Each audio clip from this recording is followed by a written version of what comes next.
Bonjour et bienvenue dans la correction de l'exercice 51, condensateur et tension créneau.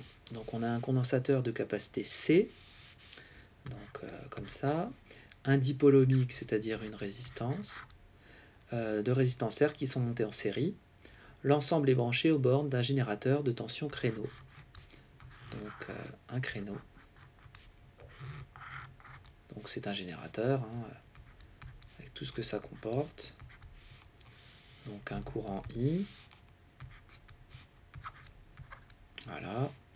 Et donc on a ce générateur de tension continue, donc le condensateur et la résistance, donc circuit classique. Et l'ensemble est branché donc, et il a une amplitude E pendant une demi-période et moins E pendant la demi-période suivante. Donc concrètement, ça veut dire qu'on va avoir E sur une demi-période et moins E. Si là on a l'axe central, donc par exemple E vaut 3 volts, donc là on a la valeur positive, puis ensuite la valeur négative. Moins 3 volts si c'est 3 volts, et moins 3 volts ici. Donc voilà ce qu'on appelle une période complète, et donc une demi-période qui est là. Donc c'est ce qu'on appelle un créneau, puisque ça ressemble, si on refait le motif élémentaire, on a ici un autre créneau, ça fait donc un petit peu comme un château fort, sur un motif. Donc là on a une période complète du motif élémentaire. Donc on nous dit, en détaillant le raisonnement, montrer que pendant la première demi-période, donc quand la tension elle vaut E, ou moins E, pardon, parce qu'on est, oui, si on lit ça, donc le condensateur a entre ses bornes, au début d'une période, une tension UC égale moins E. Donc en fait, on est plutôt sur cette partie-là. Enfin, on va commencer ici plutôt. On est ici. On commence là et là. On va commencer l'étude ici, en fait. On est décalé, quoi, par rapport à mon dessin. Alors, donc c'est un circuit RC, donc si on redémontre les quadifs, ça fait la tension du générateur, c'est UR plus UC. UR, c'est RI. Donc c'est la question A, évidemment. I, c'est dQ sur dt, mais Q, c'est CUC, donc ça va faire RC DUC sur dt. Comme d'habitude, c'est l'équation différentielle du cours, c'est la plus classique.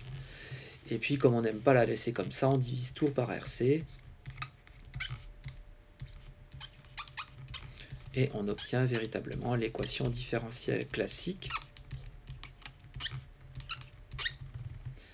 Et puis on peut poser, puisque c'est fait ici, que ça vaut 1 sur tau, 1 sur la constante de temps.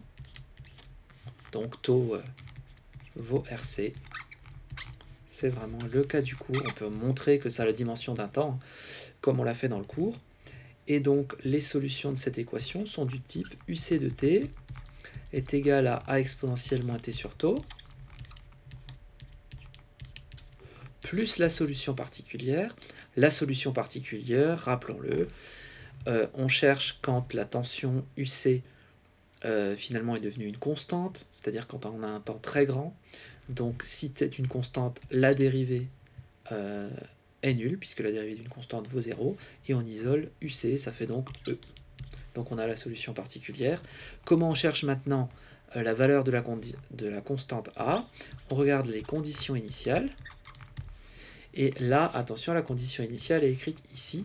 Donc UC de 0 vaut moins E. Donc on remplace A exponentielle 0 plus E est égal à moins E. Donc on a cette petite équation à résoudre. Exponentielle de 0, ça fait 1. Donc A plus E égale moins E. Donc finalement, A est égal à moins 2E. Finalement, UC de t vaut moins 2E exponentielle moins t sur tau avec tau qui vaut RC plus E, c'est-à-dire E facteur de 1 moins 2 exponentielle moins t sur tau avec tau égale RC. on a bien démontré l'équation, enfin la solution souhaitée.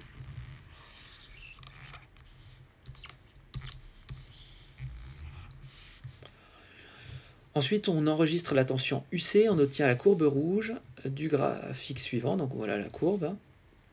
Déterminer graphiquement E, T et taux. Donc là, c'est de la lecture graphique. La valeur de E se lit ici. Donc on est à 5 volts. 5. On voit ici d'ailleurs qu'on a moins 5, hein, moins E ici. Et plus 5, hein, plus 5, moins 5, donc plus E, moins E. C'est bien le créneau. Ensuite, on nous demande de trouver la période. Donc la période du signal, c'est donc le temps, comme on l'indiquait tout à l'heure, hein, pour arriver jusqu'ici. Durée du motif élémentaire. Donc on voit que ça fait 10 millisecondes.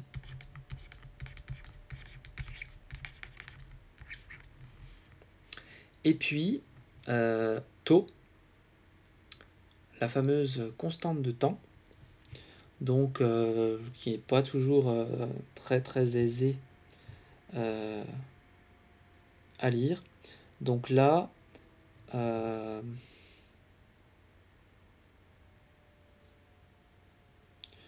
plus simple, c'est peut-être de calculer UC de taux. C'est-à-dire remplacer t par taux, ça fait E facteur de 1 moins 2 exponentielle moins taux sur taux,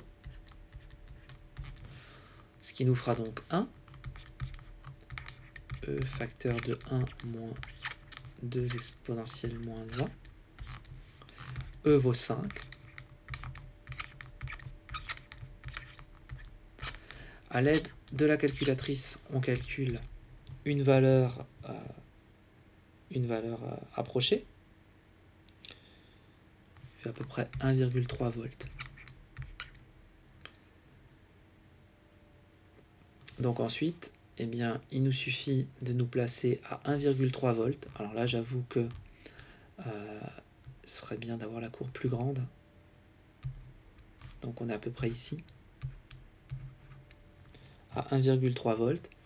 Et ensuite, on lit donc la valeur de UC qui est là. On va tomber à peu près sur donc taux qui vaut à peu près 0,2 millisecondes. C'est-à-dire on cherche l'antécédent de 1,3 volts. Tout simplement. Puisque, rappelons-le, hein, on est donc sur la fameuse courbe rouge. Ensuite, on passe à la courbe bleue, question C, et dans cette courbe bleue, on nous dit que la courbe bleue est obtenue avec une résistance R 10 fois plus grande que la courbe rouge. Et il faut interpréter son allure.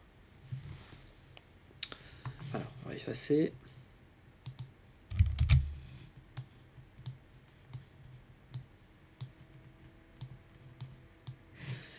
Alors, interpréter cette allure, donc, question C.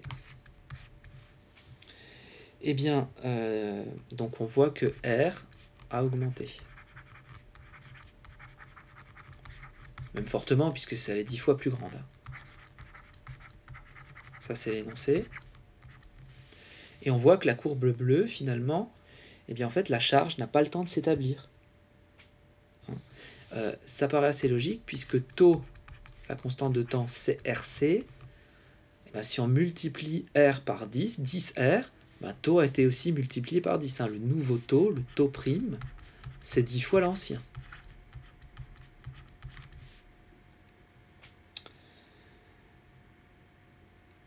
L'alternance entre les valeurs E et moins E délivrées par le générateur, du coup, elle se produit trop rapidement pour que le condensateur ait le temps d'effectuer une charge ou une décharge complète.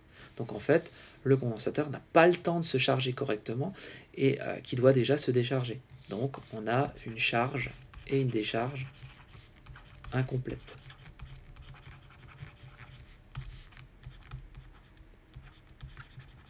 on ne laisse pas assez de temps pour charger le condensateur. Puisque, rappelons-le, un condensateur est chargé à 99% au bout de 5 fois la valeur de taux. Comme le temps ici, bien évidemment, est très important, ben on ne laisse pas assez de temps, on va trop vite, quoi. Donc le condensateur n'est pas chargé. Ensuite, question D.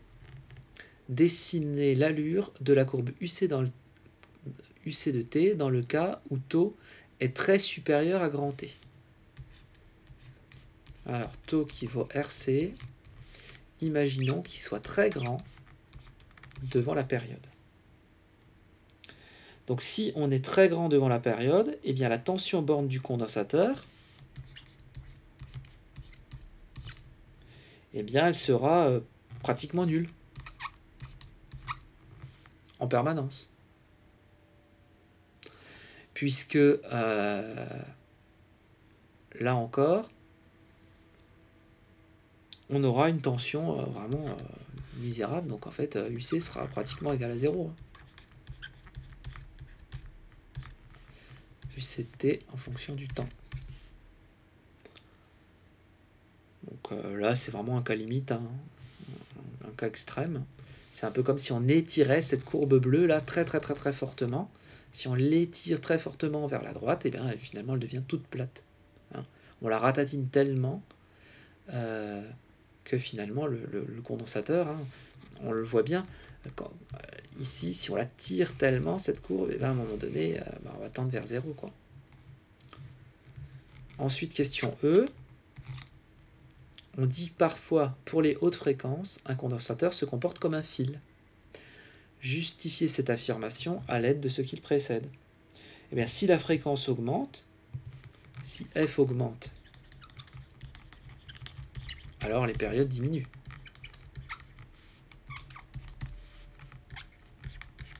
Puisque t, c'est l'inverse. Hein. T, c'est la période, bien évidemment. Et du coup, la période, elle devient très petite devant taux.